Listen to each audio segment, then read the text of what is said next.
ಎಲ್ಲರಿಗೂ ನಮಸ್ಕಾರ. ನಾನು ಅಮ್ಮಗಿರಿ ಸೌಂದರರಾಜನ್. ನಾನು ದಿನ ಅಡುಗೆ ಟಿಪ್ಸ್ ಹೇಳ್ತಾ ಬರ್ತಿದ್ದೀನಿ. ನೀವೆಲ್ಲ ತುಂಬ ಜನ ನೋಡ್ತಾ ಇದ್ದೀರಾ, ನೋಡಲ್ಲ. ಎಷ್ಟು ಜನಕ್ಕೆ ಇನ್ನೂ ಗೊತ್ತಿಲ್ಲ. ನಿಮ್ಮ ಫ್ರೆಂಡ್ಸಿಗೆಲ್ಲ ಶೇರ್ ಮಾಡಿ, ಲೈಕ್ ಮಾಡಿ. ಇದು ನಿಮ್ಗೆ ಉಪಯೋಗ ಆಗುತ್ತೆ. ನಾನು ಹೇಳೋ ಟಿಪ್ಸ್ ಎಲ್ಲ ನನಗೆ ಸ್ವಲ್ಪ ತಿಳಿಸಿ.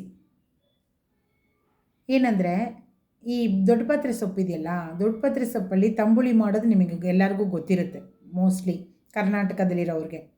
ಅದರಲ್ಲಿ ಇನ್ನೊಂದು ವಿಷಯ, ಗೊಜ್ಜು ನಾವು ಒಂಥರ ಗೊಜ್ಜು ಮಾಡ್ತೀವಿ, ಆಮೇಲೆ ಅದನ್ನು ಚಟ್ನಿ ಮಾಡ್ತೀವಿ. ಅದು ತುಂಬ ಚೆನ್ನಾಗಿರುತ್ತೆ.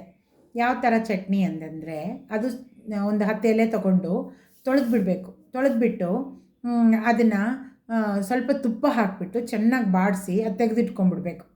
ತೆಗೆದಿಟ್ಕೊಂಡು ಇನ್ನೊಂದು ಸ್ವಲ್ಪ ಎಣ್ಣೆ ಹಾಕಿ ಬಾಣಲೆಯಲ್ಲಿ ಚೆನ್ನಾಗಿ ಒಂದಿಷ್ಟು ಉದ್ದಿನಬೇಳೆ, 2 ಹಸಿರುಮೆಣಸಿನ್ಕಾಯಿ, ಒಂದು ಇಷ್ಟು ಒಂದು ಜೀರಿಗೆ, ಒಂದಿಷ್ಟೇ 2 ಕಾಳು ಮೆಣಸು ಹಾಕಿಬಿಟ್ಟು ಅದನ್ನು ಚೆನ್ನಾಗಿ ಸ್ವಲ್ಪ ಹುರ್ಕೊಂಡ್ಮೇಲೆ ಒಂದಿಷ್ಟು ತೆಂಗಿನ ತುರಿ ಅದನ್ನು ಹಾಕಿ ಹುರ್ಕೊಳ್ಳಿ. ಸ್ವಲ್ಪ ಹುಣಸೆಹಣ್ಣು, ಒಂದು ನೆಲ್ಲಿಕಾಯಷ್ಟು ಹುಣಸೆಹಣ್ಣು, ಇಂಗು ಹಾಕಿಬಿಟ್ಟು ಅದರ ಉಪ್ಪು ಎಷ್ಟು ಬೇಕೋ ಅಷ್ಟು ಉಪ್ಪು ಹಾಕ್ಕೊಂಡು ಅದನ್ನು ಸ್ವಲ್ಪ ತುಂಬ ನುಣ್ಣಗೆ ರುಬ್ಬಾರ್ದು, ಪೇಸ್ಟ್ ಥರ, ಸ್ವಲ್ಪ ತರಿ ಹಂಗಿರಬೇಕು. ಆ ಥರ ರುಬ್ಕೊಂಡು ಅದಕ್ಕೆ ಅನ್ನಕ್ಕೆ ಹಾಕ್ಕೊಂಡು, ಬಿಸಿ ಅನ್ನಕ್ಕೆ ಹಾಕ್ಕೊಂಡು ಕಲಿಸ್ಕೊಂಡು ತಿಂದರೆ ತುಂಬ ಚೆನ್ನಾಗಿರುತ್ತೆ. ಮಕ್ಕಳು ಕೂಡ ತಿಂತಾರೆ. ನಮ್ಮನೆ ಮಕ್ಕಳಿಗೆಲ್ಲ ತುಂಬ ಇಷ್ಟ. ಒಂದ್ಸಲಿ ಮಾಡಿ ನೋಡಿ. ನೀವು ಮಾಡಿ ನೋಡಿಬಿಟ್ಟು ನನಗೆ ಹೇಳಿ, ನಿಮ್ಮ ಅಭಿಪ್ರಾಯಗಳು ತಿಳಿಸಿ, ಕಮೆಂಟ್ ಮಾಡಿ, ಲೈಕ್ ಮಾಡಿ, ಸಬ್ಸ್ಕ್ರೈಬ್ ಮಾಡಿ ನನ್ನ ಚಾನೆಲ್ನ.